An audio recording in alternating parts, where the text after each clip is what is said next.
dynamic that creates these symptoms that seem to have poisoned the world? Well, that's a question that Peter Joseph from the Zeitgeist Movement asks himself and his followers on a regular basis. So let's go to his point where he discusses the Zeitgeist Movement in a little more detail. Hello, my name is Peter Joseph, and I work with a global sustainability advocacy group called the Zeitgeist Movement, which works to do exactly what its name suggests, and that's to move away from the dominant, detrimental values and practices of the current zeitgeist.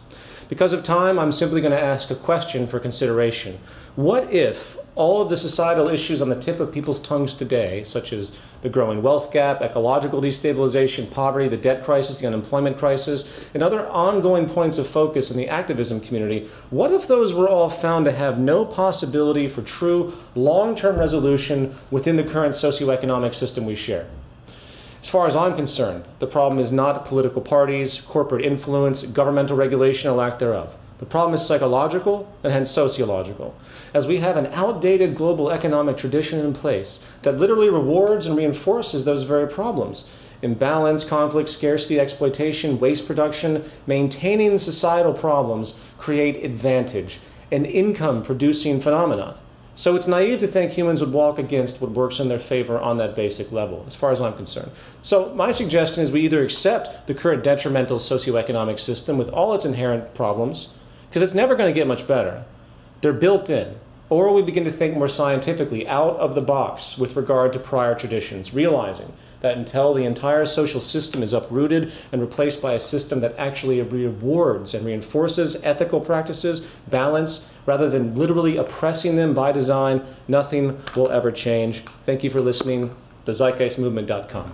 One of the points that the Zeitgeist Movement makes that I find fascinating is the fact that they want to get rid of the monetary system and focus on a resource-based economy, which it's a fascinating point of view. But Ramesh, I want to start with you. What are your thoughts on his core belief that our current system is so corrupt, so rotten, that we need to kind of get rid of it and start from scratch? Right. So there's something, the ideas are very interesting. There's, however, something really fatalistic and really dismissive about what's going on here in this video clip, and I think the larger movement. By existing in the clouds and by arguing for changes in systems and claiming that there are no solutions to the problems that exist today, even on a large and grand scale, there's actually something dismissive implicit within that. Because if you actually look at the history of the world and you look at the world as it stands today, there are alternate paradigms that are emerging from people who are in their own environments, in their own worlds, and are trying to enact forms of social change. Give you an example, the Arab Spring. I've been working on the ground there for the last 2 years. I've been studying how people are actively changing their societies there in a democratic, grassroots manner, using the help of labor unions, using mosques in creative ways, using international media networks and filmmakers and activists such as yourselves in creative ways. And that's actually introducing new paradigms of social change. So there's this idea that the world's problems are insurmountable is highly dismissive of the solutions that are actually existing in people, their efforts, their activism, and their hearts and their minds in the world as it exists today. Sikivu, what do you think? Because we're seeing some big changes, especially when it comes to the Arab world. But then, when you look at other issues, like for instance, gay rights, that comes to mind, you're seeing incremental changes. And are we so bogged down by those very specific issues that we're not focusing enough on the system itself, which tends to be corrupt? Well, I don't think that these things are mutually exclusive. So I would agree with Ramesh that we have to look at it in terms of what are people doing in their local communities to actually affect change in ways that confer them with political agency. So if we go back and look, for example, at the primary social justice movement of the mid-20th century, the struggle for civil rights, within African American, Deep South, racial apartheid impacted communities. That change was affected by working class African American women, primarily domestics, primarily lower income women that were really pushing the paradigm of plutocracy towards democracy, and really deconstructing this whole notion that American democracy was inclusive for everyone, when in fact we know it was based upon these extremely institutionalized principles of injustice, of apartheid, of dispossession, of disenfranchisement. And you had whole movements of black women really at the forefront of this nexus of feminist social justice and anti-racist change. And so that has been a legacy for LGBTQ equality movements, for undocumented young people, for new third wave generations of feminists. So I think that this notion that we somehow need to, quote unquote, scrap the existing power structure and really foreclose possibilities for people to forge constructive and deep and abiding change within their local communities is, again, this elitist, very reductive, very first world posture that is destructive. It's really interesting. Tom, what are your thoughts on that? I think they're smart. These guys are smart. I think it looks at it upside down. You mentioned the civil rights movement. So the system that we have says that all of us are created equal. So that's our system. But what happened was we weren't all equal because people were the problem, people's perspectives, people's morality, if you will. And so even within a system that said all people are created equal, we weren't until we changed.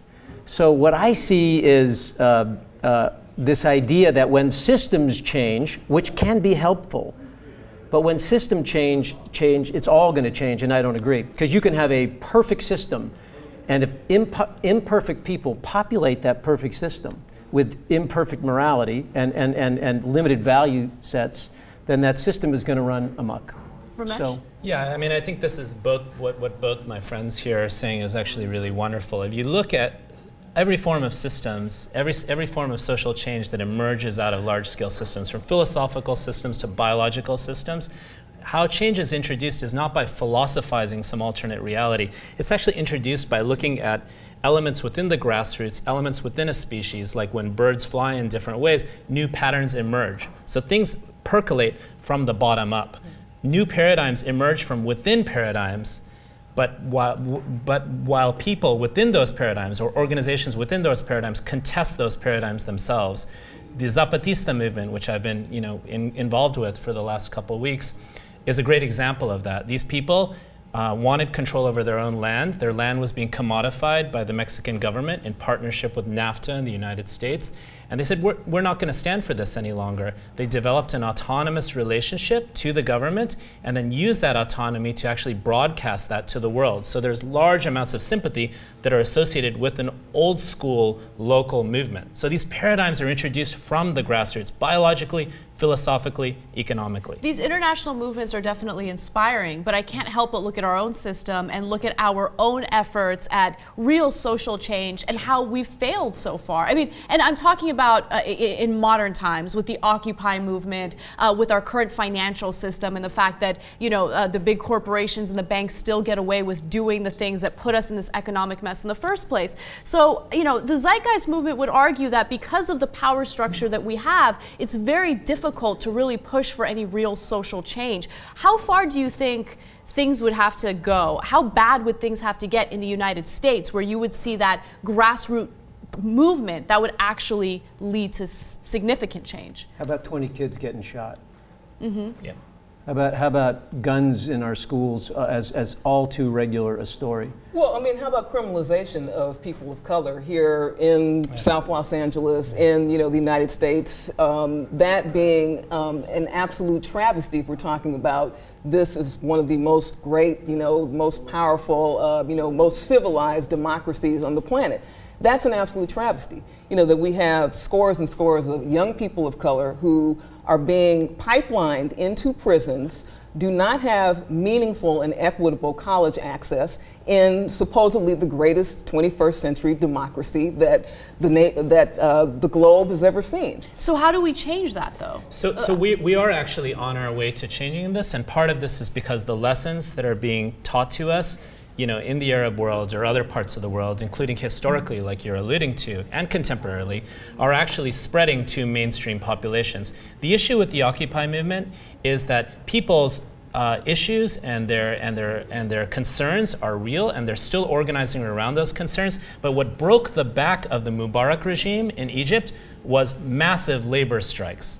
massive shutdowns of using institutions to cripple regimes and to change power in that way. The Occupy movement is super powerful in many elements of it. There are critiques of it, but the institutionalization of that movement, how it gets associated with political change, institutions, labor, and so on, that's the element that's still yet to come. But I have a lot of optimism that we can continue learning these lessons from different parts of the world. Look, I have this really simplistic, some will call it naive belief that none of these systems are there by accident. Mm-hmm. They're all outgrowths, reflections of who we are. Mm-hmm. So until we shift, this is why Gandhi's whole message was, they said, "What's your message, Mr. Gandhi?" And he says, "My life is my message." So we're all preaching, and we're all either adding to or breaking the system down with our lives. You are working for social change with your life. You've identified what you're about. This is why I think the Occupy movement is in flux, because Occupy was against something. It wasn't creating for something that was more powerful. So I want to speak to this issue of the Occupy movement, because one thing that I thought was really elided within the larger discourse was this massive issue of institutionalized racial apartheid in this country, and the fact that African Americans and Latinos are increasing as far as the population is concerned, and that we do not see any meaningful address, from a Democratic administration, a centrist, to some would say conservative reactionary administration. There's no meaningful address of the fact that blacks and browns have less net worth, significantly less net worth than do white Americans across the socioeconomic spectrum. The fact that we're looking at post-Brown v. Board, and you have a condition where African American and Latino upwardly mobile households are living in very stratified, very segregated communities where they're deeply impacted by these corporate practices of predatory lending, of subprime lending, of being foreclosed on in disproportionate numbers. So that's not something that was really meaningfully addressed by Occupy, where you have this discourse within the mainstream, GOP sphere that constantly demonizes and criminalizes people of color as not being within the realm of the American dream, not subscribing to, the bootstraps, free enterprise, individualist ethos.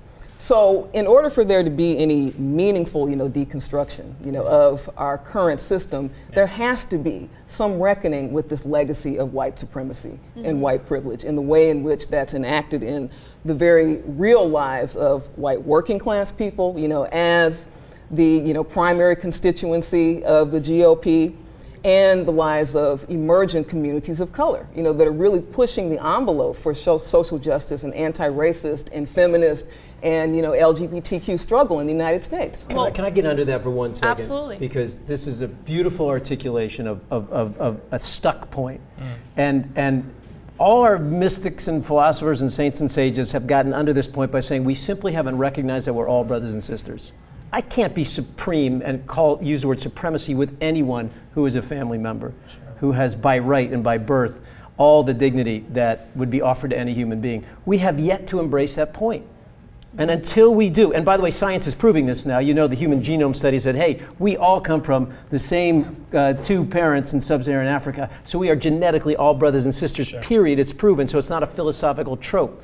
Until we get that, we will continue to create systems that don't see things as they are. That's why I believe there's a mental illness that has run rampant in our country. We're not seeing the reality of our connection. Well, related to that is the American obsession, and not necessarily only American, but the obsession with status. And you're seeing that here in the US, and it plays into a lot of different problems that we have. One of the main problems that comes to mind is this notion of overconsumption. The more you consume, the more materialistic you are, the more you have, the better you are. And there's this constant competition. And I'm really wondering if that's something that is inherent or if it's something that's learned. And what is your thought on that? Because if it's something that's inherent, wouldn't you argue that any system isn't really going to matter? People are always going to be competitive to the point where they're going to try to stab their peer in the back. I would love to speak to that. Go ahead. Since I am and have been the mental illness that you're speaking of, where we are taught a certain way that isn't necessarily true. So if you haven't seen I am a successful quote-unquote director, got a lot of stuff, got all the trappings of that lifestyle, private jets, mansions, etc., was paid an undue sum of money for my talent, which I now believe I should serve with, was given all this money, and guess what? It didn't make me any happier. It was very neutral. It wasn't bad. It wasn't good. In some ways, it was challenging because it disconnects you from people, from justice, but it was very neutral. So what we have been taught, I don't believe is innate and inherent in us. Now, as I've given more of that wealth away, shared my time and talent freely, all of a sudden I'm waking up to happiness because I have conversations like this. I meet engaged people like this. I'm opening up to community, to service. All those things are making me happier. So we're being told something that's not true. I've experienced it personally. I am the petri dish for this. And it is not true. So I don't believe in any way it's inherent in us. That's why America is not one of the happiest countries in the world. We're always like 20 or 25. I love that you brought that up, that recent study. I believe Pew did that study, right? Yeah, there's been many studies in the field of positive psychology, and I made a film about this. I produced it. Rocco Bellic made the film on happiness, and it's always Denmark or someone else who's got a grander view of the societal issues. Surprisingly, Latin American countries tend to be happier than the United States. It's amazing. Bangladesh beat us at one point. Bangladesh beat us at one point. You think, wait, we have all the stuff, but stuff doesn't do it. It's the stuff of relationship, of love, of kindness, of creativity, of serving. So there's